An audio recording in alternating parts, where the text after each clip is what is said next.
നമസ്കാരം. മലയാളി വാർത്തയിലേക്ക് സ്വാഗതം. കോഴിക്കോട് ബീച്ച് ആശുപത്രിക്ക് സമീപത്തെ അമ്മത്തൊട്ടിലിൽ ഒരു കുഞ്ഞുകൂടി എത്തി. ഇതോടെ സംസ്ഥാനത്ത് ശിശുക്ഷേമ സമിതിയുടെ സംരക്ഷണയിൽ പ്രവർത്തിക്കുന്ന അമ്മത്തൊട്ടിലുകളിൽ എത്തിയ കുഞ്ഞുങ്ങളുടെ എണ്ണം 1001 2002 തിരുവനന്തപുരത്ത് തുടങ്ങിയ അമ്മത്തൊട്ടിലിൽ ചൊവ്വാഴ്ച പുലർച്ചെ 1000 കുട്ടികളുടെ എണ്ണം തികച്ച് സഹസ്ര എന്ന കുഞ്ഞ് എത്തിയതിനു പിന്നാലെയാണ് കോഴിക്കോട് ഈ ആഴ്ച തന്നെ പുതിയ അതിഥി കൂടി എത്തിയത്.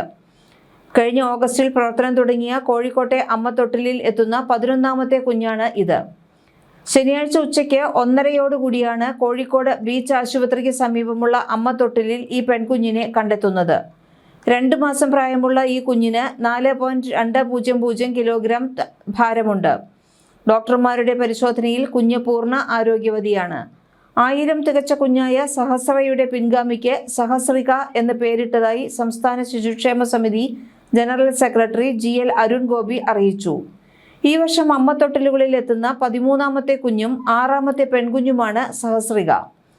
കഴിഞ്ഞ ജൂൺ 4 ഹരിതാംശ് എന്ന് പിന്നീട് പേരിട്ട ആൺകുഞ്ഞിനെ ഇവിടെ ലഭിച്ചിരുന്നു. കുഞ്ഞ് അമ്മത്തൊട്ടിലിൽ എത്തിയ ഉടൻ തൊട്ടിലിനോട് ചേർന്നുള്ള ബീച്ച് ആശുപത്രി നഴ്സിംഗ് സ്റ്റേഷനിൽ അലാം മുഴങ്ങി. നിമിഷങ്ങൾക്കുള്ളിൽ നഴ്സിംഗ് ഉദ്യോഗസ്ഥർ സ്ഥലത്തെത്തി കുഞ്ഞിനെ ഏറ്റെടുത്ത് ഇന്റൻസീവ് കെയർ യൂണിറ്റിലേക്ക് മാറ്റി. ഡോക്ടർമാരുടെ പ്രാഥമിക പരിശോധനയിൽ പൂർണ്ണ ആരോഗ്യവതിയാണ് കുഞ്ഞെന്ന് കണ്ടെത്തി. കുഞ്ഞിനെ സന്ദർശിക്കാൻ ശിശുക്ഷേമ സമിതി ജോയിന്റ് സെക്രട്ടറി മീര ദർശക്, കോഴിക്കോട് ജില്ലാ ശിശുക്ഷേമ സമിതി സെക്രട്ടറി ശ്രീദേവ് പറമ്പിൽ എന്നിവർ ബീച്ച് ആശുപത്രിയിലെത്തി ആരോഗ്യനില വിലയിരുത്തി. തൊട്ടുമുൻപ് തിരുവനന്തപുരത്തെ അമ്മത്തൊട്ടിലിൽ ലഭിച്ച സഹസ്രയുടെയും ഇപ്പോഴത്തെ കുഞ്ഞ് സഹസ്രികയുടെയും ദത്തെടുക്കൽ നടപടികൾ ആരംഭിക്കുന്നുണ്ട് എന്നതിനാൽ അവകാശികൾ ആരെങ്കിലും ഉണ്ടെങ്കിൽ എത്രയും പെട്ടെന്ന് തന്നെ സംസ്ഥാന ശിശുക്ഷേമ സമിതി അധികൃതരുമായി ബന്ധപ്പെടണമെന്ന് GL അരുൺ ഗോപി അറിയിച്ചു. ആധുനിക സൗകര്യങ്ങളോടെ നവീകരിച്ച് കഴിഞ്ഞ ഓഗസ്റ്റിൽ തുറന്നുകൊടുത്ത കോഴിക്കോട്ടെ ഈ അമ്മത്തൊട്ടിലിൽ എത്തുന്ന 11ാമത്തെ കുഞ്ഞാണ് സഹസ്രിക. സാഹചര്യങ്ങളുടെ പ്രത്യേകതകളാൽ കുഞ്ഞിനെ പുലർത്താൻ കഴിയാത്തവർക്ക് അമ്മത്തൊട്ടിൽ ഏറെ ഉപകാരമായി തീർന്നിട്ടുണ്ട്. കുഞ്ഞുങ്ങളെ ഗർഭാവസ്ഥയിലോ അല്ലാതെയോ ഇല്ലാതാക്കുന്ന സംഭവങ്ങളും വലിയ തോതിൽ ഇതോടെ കുറവ് വന്നു. അനാഥത്വത്തിന്റെ ഇരുട്ടിലേക്ക് വീഴുമായിരുന്ന കുഞ്ഞുങ്ങളെ സംരക്ഷിച്ച് പരിചരിച്ച് സമൂഹത്തിന്റെ മുഖ്യധാരയിലേക്ക് എത്തിക്കുക എന്ന ലക്ഷ്യത്തോടെയാണ് സംസ്ഥാന ശിശുക്ഷേമ സമിതി അമ്മത്തൊട്ടിൽ പദ്ധതി നടപ്പിലാക്കിയത്. 2002 നവംബർ 14 ശിശുദിനത്തിൽ തിരുവനന്തപുരം ശിശുക്ഷേമ സമിതി ആസ്ഥാനത്ത് അന്നത്തെ സാമൂഹ്യനീതി വകുപ്പ് മന്ത്രി MK മുനീർ ഉദ്ഘാടനം ചെയ്ത അമ്മത്തൊട്ടിലിൽ നിന്ന് ഇന്നും ഉയരുന്ന ശബ്ദം ഇങ്ങനെയാണ്. പ്രിയ സഹോദരി, നിങ്ങൾ നിൽക്കുന്നത് സംസ്ഥാന ശിശുക്ഷേമ സമിതിയുടെ കുരുന്നുകളുടെ രക്ഷാകേന്ദ്രമായ അമ്മയുടെ മുൻപിലാണ്. നിങ്ങളുടെ കയ്യിലിരിക്കുന്ന കുഞ്ഞിനെ വളർത്താനാകില്ല എന്ന് അവസാനമായി തീരുമാനിച്ചു കഴിഞ്ഞോ? എങ്കിൽ കുഞ്ഞിനെ ഇവിടെ ഏൽപ്പിക്കൂ. നിങ്ങളുടെ മുമ്പിൽ ഒരു തൊട്ടിൽ കാണുന്നില്ലേ? ധൈര്യത്തോടെ കുഞ്ഞിനെ ഇവിടെ കിടത്തിക്കോളൂ. ഞങ്ങൾക്കും നിങ്ങളുടെ കുരുന്നിന് മതിയായ സംരക്ഷണവും പരിചരണവും നൽകി സുരക്ഷിത കരങ്ങളിലേക്ക് എത്തിക്കും. 1ാമത്തെ കുഞ്ഞിൻ്റെ പേര് നിത്യ, 100ാമത്തെ കുഞ്ഞ് ശതശ്രീ, 1000ാമത്തെ കുഞ്ഞ് സഹസ്ര.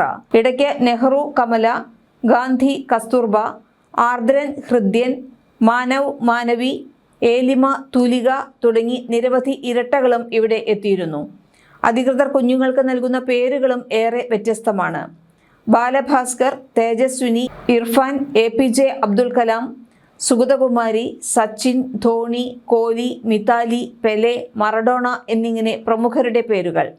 അതിനൊപ്പം മഴ, വേനൽ, നിള, കനി, കതിർ, ഋതു, തെന്നൽ, തുളസി, പ്രഥമ, മുകിൽ, സ്വതന്ത്ര, ജൂൺ, പ്രകൃതി, ഇന്ത്യ, കേരളീയ, ഇതൾ എന്നിങ്ങനെയും പേരുകൾ.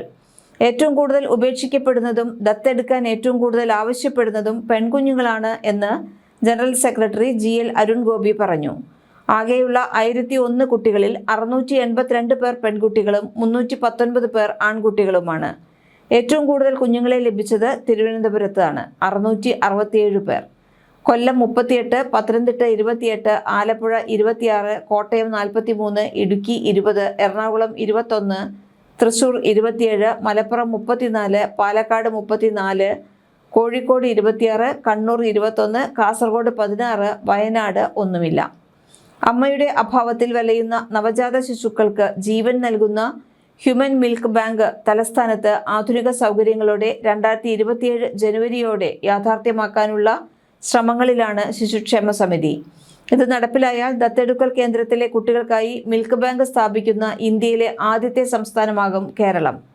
സ്മാർട്ട് സിറ്റി പദ്ധതിയുടെ ഭാഗമായി നിർമ്മിക്കുന്ന പുതിയ കെട്ടിടത്തിലെ ദത്തെടുക്കൽ കേന്ദ്രത്തിലാണ് മിൽക്ക് ബാങ്ക് നിർമ്മിക്കാൻ ഉദ്ദേശിക്കുന്നത്. പാൽപ്പൊടികൾ കൊണ്ടുള്ള സാധാരണയുള്ള പാലാണ് ശിശുക്ഷേമ സമിതിയിലെ കുഞ്ഞുങ്ങൾക്ക് നൽകാറുള്ളത്. അതിൻ്റെ കുറവ് പരിഹരിക്കുന്നതിനാണ് സമിതി ഇത്തരം സംരംഭം തുടങ്ങുന്നത്. മുലപ്പാൽ കൊടുക്കാൻ തയ്യാറായിട്ടുള്ള നിരവധി അമ്മമാരുണ്ട്. ഇപ്പോൾ എറണാകുളത്ത് സർക്കാരിൻ്റെ നേരിട്ടുള്ള നിയന്ത്രണത്തിൽ ഇത്തരമൊരു കേന്ദ്രം പ്രവർത്തിക്കുന്നു. മുലപ്പാൽ നൽകാൻ തയ്യാറായിട്ടുള്ള അമ്മമാർക്ക് വളരെ സ്വകാര്യതയിൽ പാൽ നൽകാനുള്ള സംവിധാനം ഒരുക്കും. ഇവർക്ക് എന്തെങ്കിലും അസുഖം ഉണ്ടോ എന്ന് പരിശോധിക്കും. എന്നിട്ടാകും മുലപ്പാൽ ശേഖരിക്കുക. ഇങ്ങനെ ശേഖരിക്കുന്ന പാൽ കൃത്യമായി പരിശോധിച്ച് ശീതീകരിച്ച് സൂക്ഷിക്കും. കുട്ടികൾക്ക് ആവശ്യമുള്ള സമയങ്ങളിൽ പാൽ നൽകും. ആവശ്യത്തിലധികം വരികയാണെങ്കിൽ SAT ആശുപത്രിയിൽ പ്രസവത്തിന് ശേഷം പാൽ നൽകാൻ കഴിയാത്ത അമ്മമാരുടെ കുട്ടികൾക്ക് നൽകും. ജനുവരിയോടെ ഇതിൻ്റെ പ്രവർത്തനം ആരംഭിക്കും. ഇന്ത്യയിലെ ആദ്യത്തെ ഹ്യൂമൻ മിൽക്ക് ബാങ്ക് സ്ഥാപിച്ചത് കേരളമല്ല, മറിച്ച് 2017 മുംബൈയിലാണ്. LTMG ആശുപത്രിയിൽ സിയോൺ ഹോസ്പിറ്റൽ എന്ന് അറിയപ്പെടുന്നു. ഇത് ആദ്യമായി നിലവിൽ വന്നത്. എന്നാൽ കേരളത്തിലെ ആദ്യത്തെ മുലപ്പാൽ ബാങ്ക് 2021 ഫെബ്രുവരി 5 എറണാകുളം ജനറൽ ആശുപത്രിയിലാണ് ആരംഭിച്ചത്. പ്രധാന വിവരങ്ങൾ: ആദ്യത്തെ സംരംഭം കേരളത്തിലെ ആദ്യ മുലപ്പാൽ bank nectar of life Ernakulam general ആശുപത്രിയിൽ ആരംഭിച്ചു. പ്രവർത്തനം: അമ്മമാരിൽ നിന്ന് ലഭിക്കുന്ന മുലപ്പാൽ ശാസ്ത്രീയമായി പരിശോധിച്ച് സൂക്ഷിക്കുകയും മുലപ്പാൽ ലഭിക്കാത്ത നവജാത ശിശുക്കൾക്ക് അത് ഉറപ്പാക്കുകയും ചെയ്യുന്നു. തുടർന്നുള്ള വിപുലീകരണം: തിരുവനന്തപുരം SAT ആശുപത്രി, തൃശൂർ മെഡിക്കൽ കോളേജ് തുടങ്ങിയ മറ്റ് പ്രധാന ആശുപത്രികളിലേക്കും ഈ സൗകര്യം വ്യാപിപ്പിച്ചിട്ടുണ്ട്. ന്യൂസ് ഡെസ്ക് മലയാളി വാർത്ത.